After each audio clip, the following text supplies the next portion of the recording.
Have you ever reacted explosively to a situation that you kind of knew was no big deal and then felt incredible shame about it afterwards?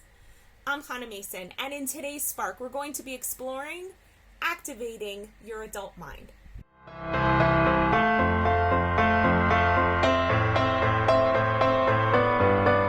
dealt with a number of friends or mentees or clients who have dealt with people who haven't advanced so far in their human development.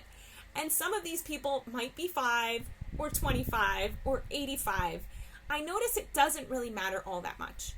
But let's say I have a client named Jane, and she has an important person in her life. Let's say it's her father named Joe. So Jane has a father named Joe, and every time Jane asks Joe to help her in something, he blows up and says, "Who do you think you are? Asking your father to do something for you? Don't you know I'm busy?" And Jane totally shrinks down and gets really, really small, and she has absolutely no idea what to do with that situation. And then Jane comes to me and she's like, "I don't know what to do. The situation's like so crazy, and my dad blew up, and he did this, and he did that." And so what's happening is actually that Jane is now becoming reactive to her father's reactivity. And I'm sure we've all experienced things like this, so I'm going to keep going with the analogy. And she's like, "I don't know what to do." And what's happened over time is I've noticed that there's kind of a pattern of human behavior where people can do this thing. And it's really, really helpful if I ask one of my clients the following question. If I say, "Well, what would happen if you saw your father, Joe, as being a 4-year-old? If a 4-year-old had reacted this way, how would you be feeling right now?" And almost always the reaction that I get, or the response that I get to my question is, I guess fine. Like, 4-year-olds just act that way sometimes. They're really reactive and they blow up, and they can just be cranky or hungry or tired, or somebody on the playground told them they didn't like them, and I guess it would just be no big deal. And I say, exactly. It would be really helpful if in that moment you saw your father as being 4. And we can actually see that in ourselves all the time.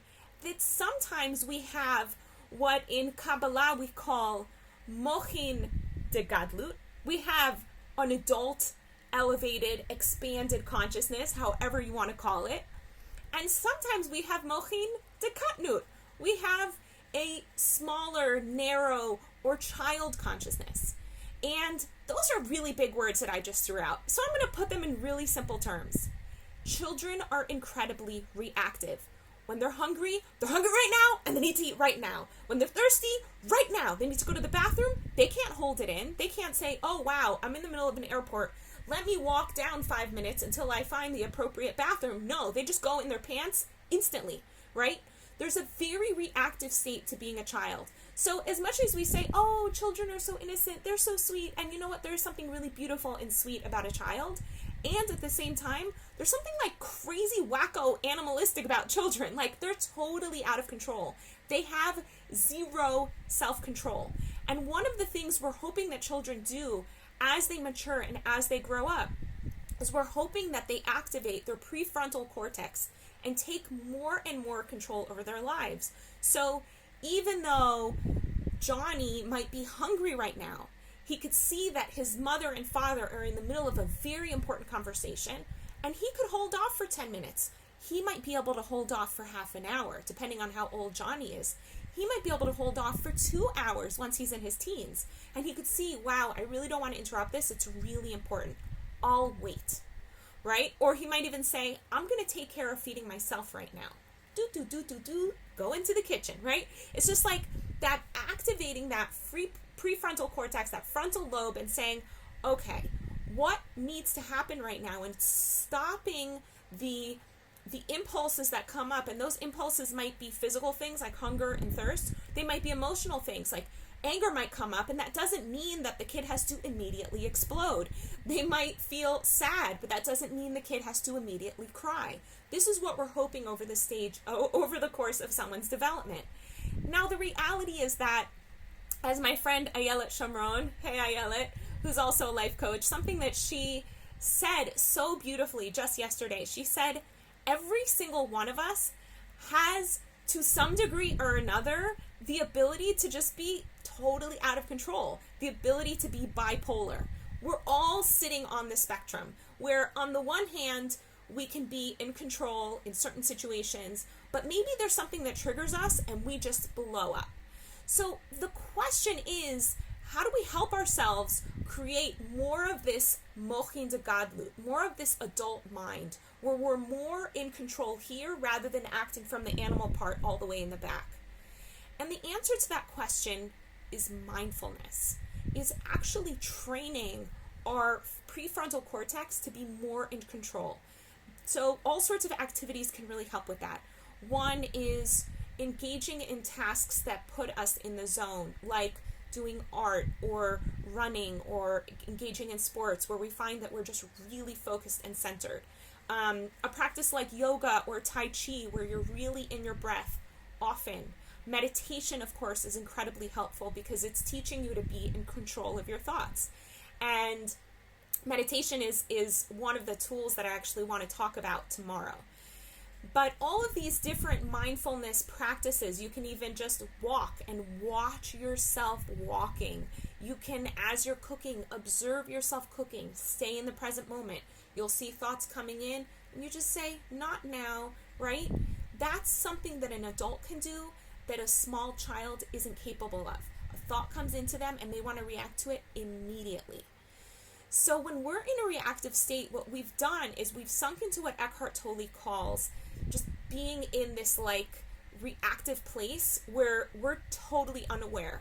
We've sunken into a place where we're just totally asleep and we are a product of our programming rather than being conscious, aware, and choosing what we want for our lives.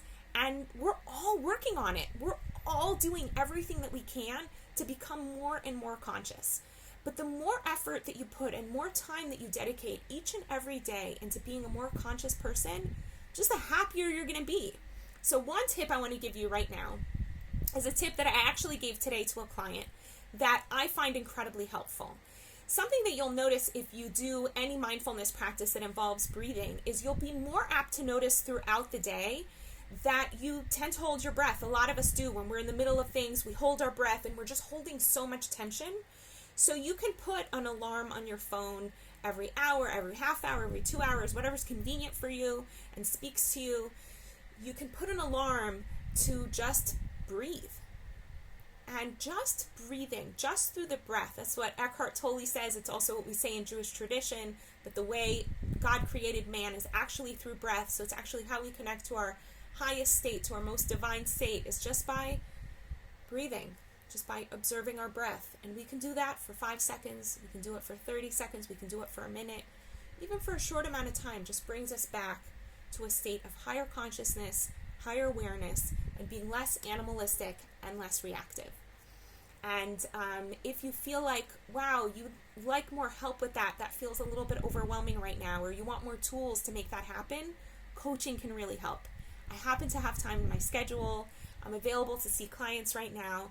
If you'd like to schedule a discovery session, we can do that here on Facebook or on my website, hanamason.com. In the meantime, I wish you a beautiful day. Want to experience more clarity, vibrance, and joy in your life? Book a discovery session with Hana at hanamason.com/joy.